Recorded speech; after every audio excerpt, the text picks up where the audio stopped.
Salam buat sahabat semua. Tahukah Anda tentang dendam? Kali ini kita akan mengulas apa itu dendam dan bagaimana dendam itu bekerja dalam hidup manusia.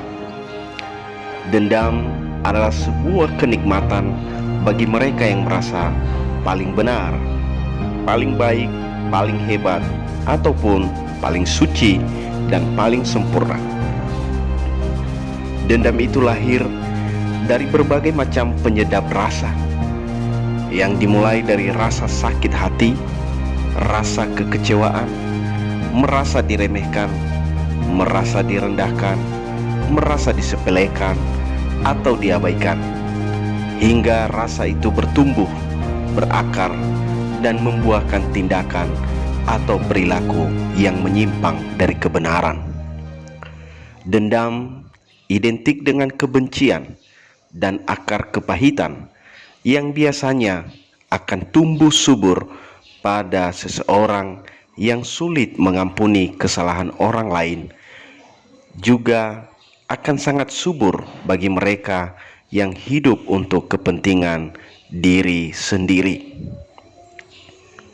Dendam akan menimbulkan berbagai efek samping, yakni sakit pada bagian pikiran, gangguan pada berbagai organ tubuh, sebab tanpa disadari seluruh sistem dalam tubuh akan bekerja melebihi porsinya, hingga pada akhirnya seluruh tubuh ikut menderita karena beban yang terasa berat walaupun tak bisa dilihat, namun sangat terasa bagaikan penyakit bagian dalam. Orang yang memiliki dendam biasanya sulit bertemu dengan kata bersyukur, akan tetapi sering berhadapan dengan kata kutuk atau terkutuk. Mulutnya penuh manisan, tapi berbisa, penuh dengan kebahagiaan yang dipalsukan. Setiap waktu pasti akan mengeluh, mencaci, menjelekkan, hingga menjatuhkan.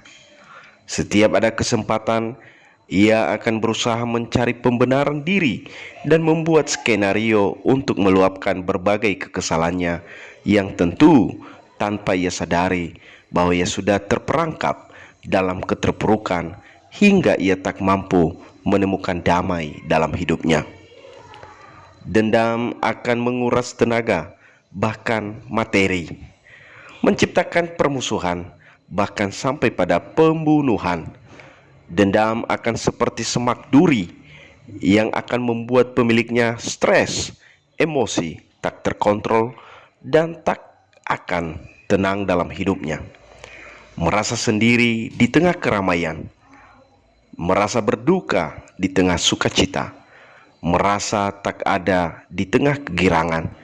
Ia akan merasa seperti berada dalam lingkaran api yang panas membara.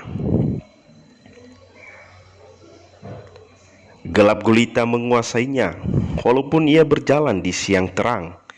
Ia melihat bintang di langit bagaikan anak panah yang siap memanah.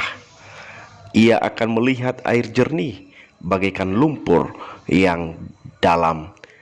Dan kadangkala ia lupa siapa dirinya yang sebenarnya. Ia akan sibuk mempertaruhkan hidupnya pada hal-hal yang sia-sia. Para sahabat yang terkasih, janganlah menabung dendam, jangan menyimpannya, sebab tak ada hal positif di dalamnya. Bila sahabat memeliharanya dan tidak mau melepaskannya, maka akan menyiksa diri Anda sendiri. Anda pasti akan sulit melihat hari-hari baik dalam hidup Anda, karena luapan dendam menjadikan Anda hidup dalam dunia gelap. Lakukanlah langkah pengampunan. Beri ruang dalam hati dan pikiran Anda untuk mengasihi sesama dan hiduplah tenang dengan menikmati hidup dalam ketenangan, sukacita, dan damai sejahtera. Salam buat sahabat net semua. Jangan lupa like, subscribe, dan share ya, agar banyak sahabat kita yang tahu tentang ini. Tuhan memberkati.